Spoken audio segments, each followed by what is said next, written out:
Hey guys, this is Jay Griff. Welcome back to the Dark Souls 2 blog of pain.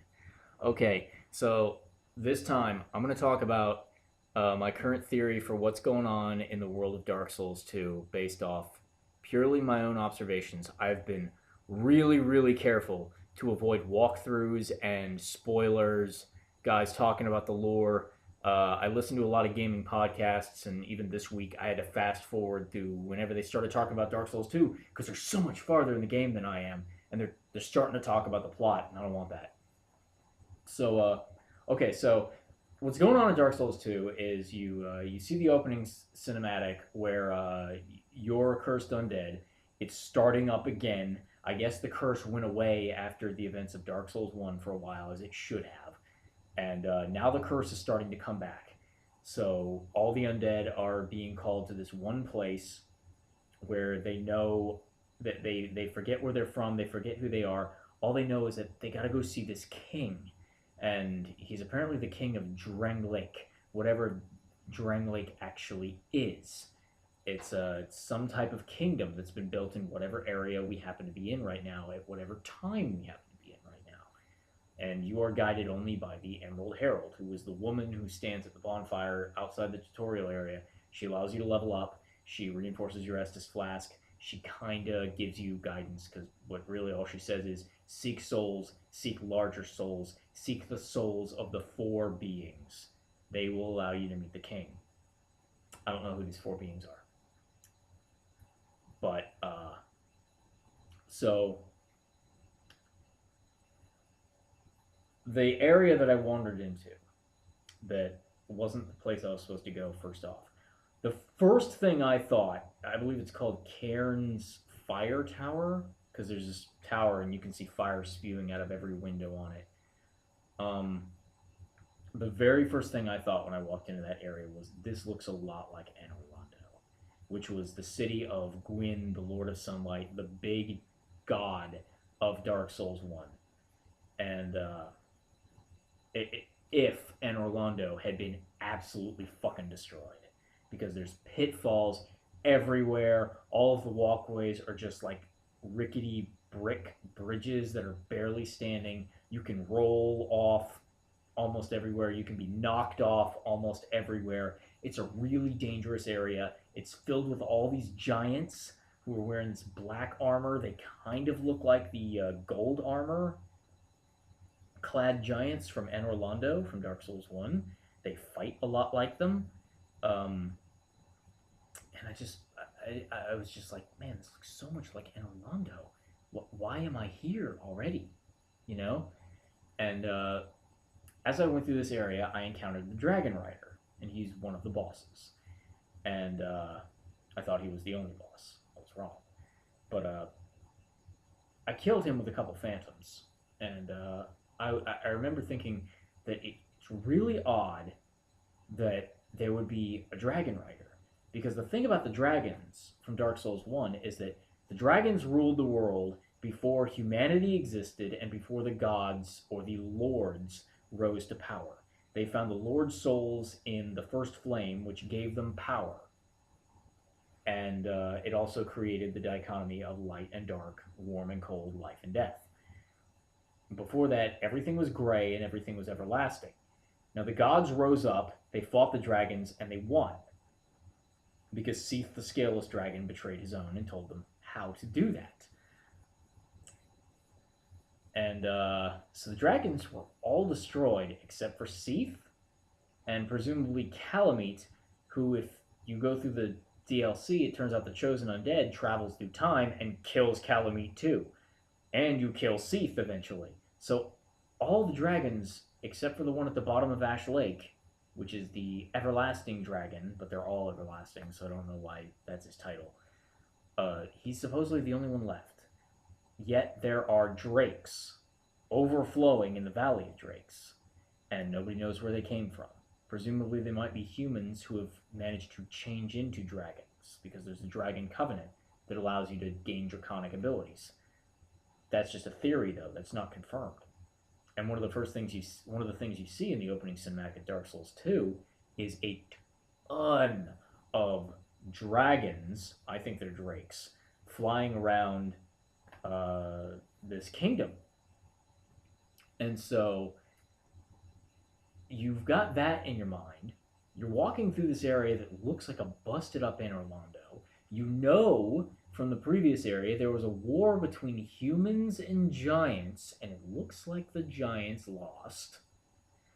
And then you find this guy called the Dragon Rider. And so you start to wonder, maybe dragons really started making a comeback to the point where even the lords were starting to use them to fight something. Maybe even to fight against the other dragons. Who knows? Drakes don't. We don't know how intelligent drakes are. We don't know if they're intelligent at all. They might just be as intelligent as animals. So maybe they can be trained to fight against their own. I don't know. But so I fought the Dragon Rider, and I thought that was really weird. And but the fact that there was a Dragon Rider, and Anor Londo was all about dragon killing, that seemed to at first weaken my theory that I was standing in Anor Londo. Then I found the second boss of the area. Everyone who has seen this, and my personal friends should know, that Dragon Slayer Ornstein is the best boss of Dark Souls 1. He's my favorite character of Dark Souls 1. And he's fucking awesome. And he rocked my shit. So, Ornstein, I hold him near and dear in my heart. I built a character specifically to use Ornstein's armor and weapon. And then I was very, very unhyped when I discovered that Ornstein's spear is, in fact, not very good, considering all the trouble it takes to get it. So I was a little bummed about that. But so I'm going back through Anor Londo, and I'm walking through here, and I was actually summoned as a phantom, and a guy led me down a path I hadn't seen. And I was like, okay, where's this going? And we went up a ramp to another fog room, and I was like, is there a boss in there? Is there a second boss in this area? And so we walked in there, and I wish you had been in the room.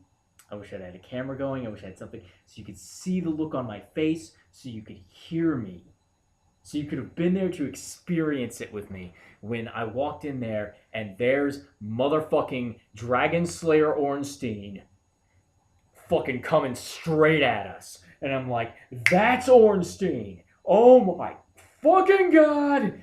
Whoa, we're gonna die. No, we're gonna fucking fight. I'm back for more, bitch.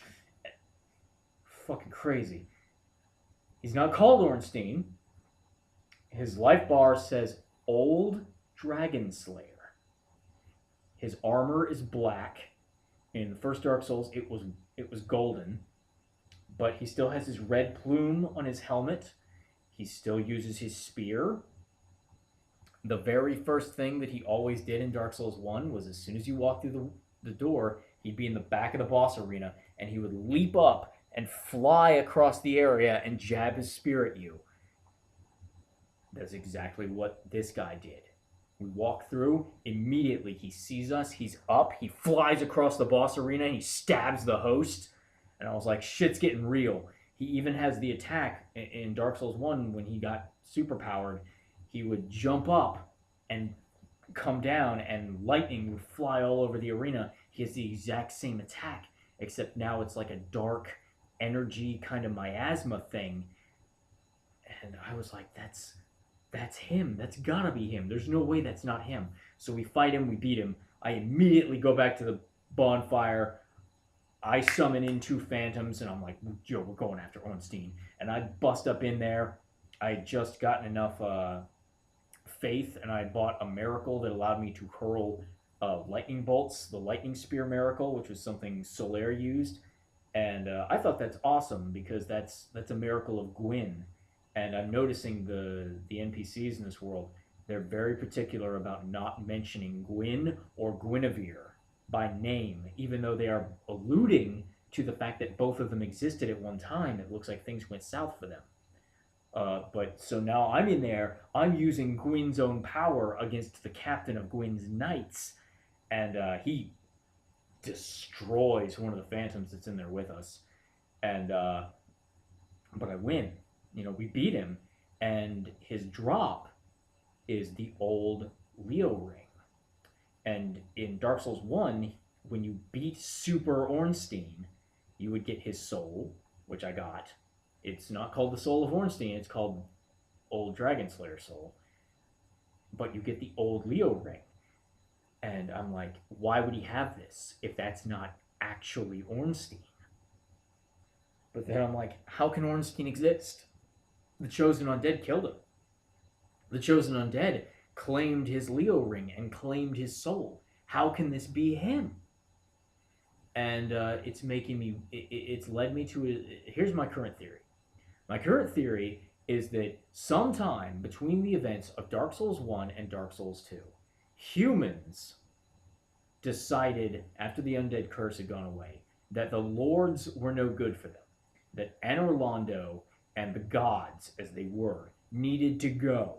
So they attacked Anor Londo and started the war against the giants.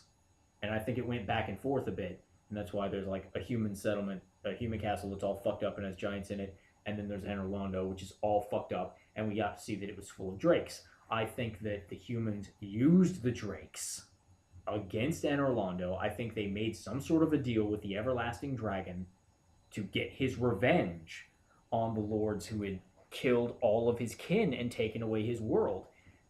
And I think that in desperation, whoever was running the show in Anor Londo, and if it was Gwyndolin, the forgotten son of Gwyn, who was raised as a daughter and has powers of the moon. I think he did something to somehow resurrect the most powerful guardian Anor Londo ever had, and that was Ornstein. And I think he used Ornstein and whoever the Dragon Rider was to beat back the human advance. And I think what ended up happening is that it ended in kind of mutual destruction. I no longer think that the humans won per se. I think both sides lost and were so decimated and obliterated that it's like a total loss for all parties, except maybe the Drakes, who seem to have disappeared from this area. Where the hell did they go? That's my biggest question. But, so that's my current theory on the plot of what's going on in Dark Souls. And, I don't know. I really don't know. I do know that as a former player of Dark Souls, I'm very much enjoying the fact that I have Gwyn's Miracle of Lightning Spears, and I am amazed that I've once again come into contact with my favorite boss and favorite character from Dark Souls 1, which is Ornstein. And I hope there's more vestiges of Dark Souls 1, and I hope that I'm right. And even if I'm not, I hope whatever is going on is suitably interesting. So that's where we're standing right now. Hey, I'm Jay Griff. Thanks for listening, guys.